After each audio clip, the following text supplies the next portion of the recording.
Bismillahirrahmanirrahim. Assalamualaikum warahmatullahi wabarakatuh. Halo teman-teman, kembali bersama saya Ismail Pasha di Bain Lesson Channel. Ya, jadi pada kesempatan kali ini kita akan melabkan tentang Cisco lagi, yaitu sesuai judulnya JRP Authentication. Tapi sebelum itu saya mengucapkan selamat datang dulu buat teman-teman yang baru aja mengunjungi channel Bain Lesson ataupun baru aja klik video ini. Saya mau tahu jangan lupa subscribe ya. Kenapa? Karena di channel ini kita akan membahas tentang tutorial IT, mostly mungkin akan pada bidang networking ya, seperti konfigurasi pada vendor-vendor yang ada perangkat networknya ya, seperti Mikrotik ataupun Cisco ataupun vendor lainnya, tidak menutup kemungkinan. Nah, jadi buat teman-teman yang baru datang sini, jangan lupa buat subscribe, oke? Nah, kita akan balik pembahasan EJRP Authentication. Sebelum saya mulai nge-lab, saya akan menjelaskan dulu overview tentang EJRP Authentication. Kenapa kita pakai ini sih gitu. Ya, jadi dengan kita mengaktifkan authentication pada routing EJRP router kita itu tidak akan asal menerima update routing atau advertising dari router lain tanpa memasukkan password, atau bisa sebut tanpa matching password ya. Ya, simply tidak memasukkan password sih emang. Nah, jadi dengan itu tidak sembarang router yang bisa melakukan adjacency dengan router kita ya. Maka dari itu menurut saya ya, dengan fitur itu, dan kita mengaktifkan fitur itu, kita tuh bisa selangkah lebih aman, selangkah lebih maju, lebih aman, mengamankan routing tabel kita. Karena kita nggak mau sih ada something happen in our network ya, nggak mau ada masalah pasti, karena males banget sih saya yakin, apalagi sampai ada kejadian ke hack gitu ya kan. Ini saya berbicara tentang di real life ya, mungkin pasti nggak ada yang mau lah seperti itu, oke? Maka dari itu kenapa alasan kita mungkin perlu mengaktifkan EJRP Authentication. Oke, jadi itu sedikit overview soal EJRP Authentication. Sekarang kita akan masuk ke labnya. Nah, jadi di sini saya udah punya 4 router.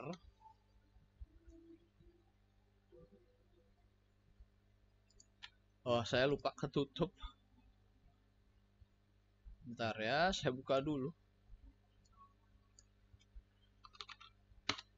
Saya pakai EV ya teman-teman ya. Supaya teman-teman tahu dari mana saya pakai EV. Nah, saya udah punya 4 router. Ya, ini sebenarnya routernya basicnya adalah konfigurasi di lab pertama Cisco kita, yaitu ya JRP Basic Authentication ya teman-teman. Nah, sekarang saya akan membuat autentikasi di antara R2 dan R3 ini ya. Jadi untuk adjacency mereka dari R2 ke R3 ataupun sebaliknya, mereka membutuhkan autentikasi yang harus ditambahkan di interface-nya masing-masing, oke? Gimana cara config-nya? Oke, langsung kita mulai config ya. Jadi saya perlu disclaimer dulu kalau ini EJRP udah running normal di keempat router ini.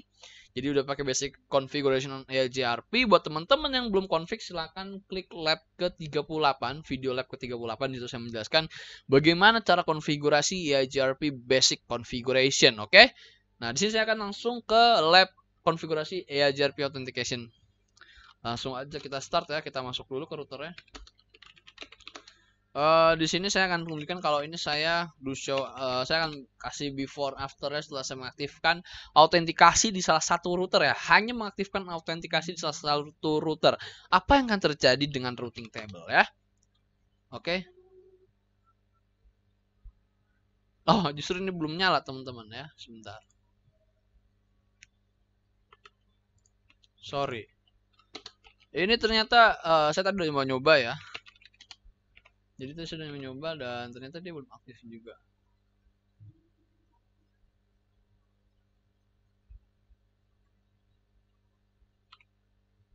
Sebentar.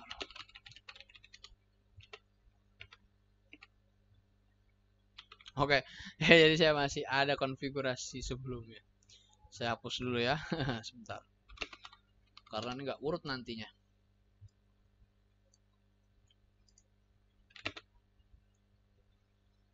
Jadi cara ngapusnya sih pakai no ya teman-teman. Oke, kita coba lagi. Oke.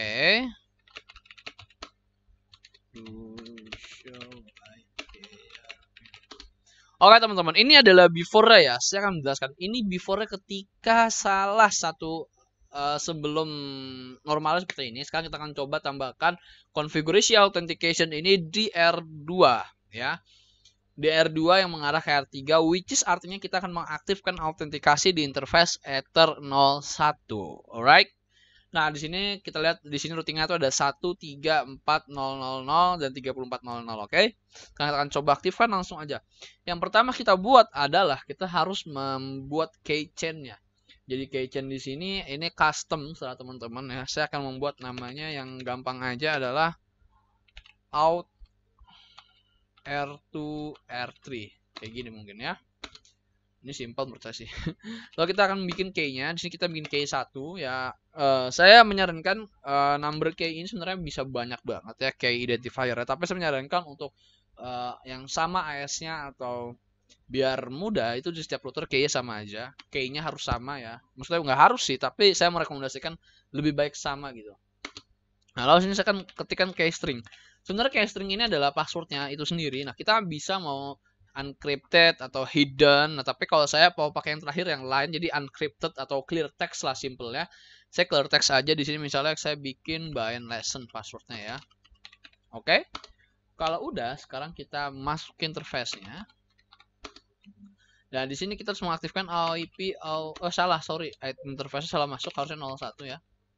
IP authentication.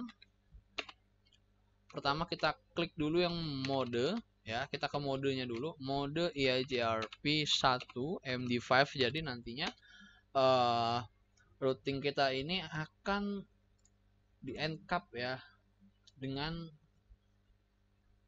MD5 gitu.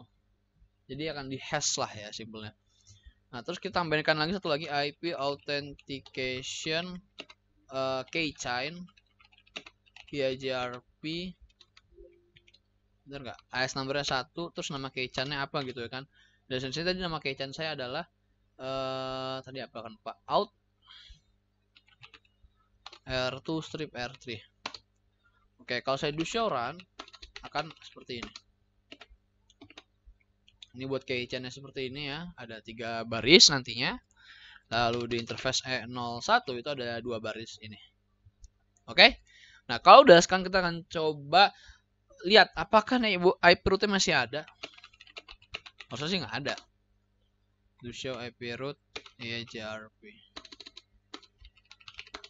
Ya, teman-teman saya lihat ya routing EIGRP yang mengarah dari yang didapatkan dari R3 ini sudah hilang ya, yaitu network 3, network 4 dan 3400. Oke.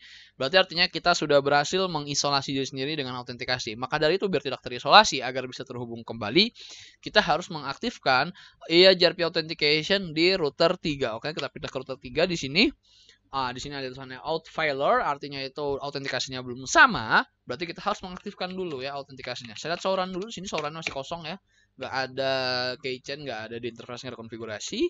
Saya akan langsung masuk konfigur terminal aja buat harus sama ya konfigurasinya. Yang penting sih key stringnya ya, key string harus sama. Tapi saya akan keychainnya sama juga aja, biar nggak bingung saya juga. Key 1 string bind lesson. Ini dipakai strip, sorry lupa. Oke, kita ke interface E00 karena di sini R3 ke arah R2 itu interface E00 ya.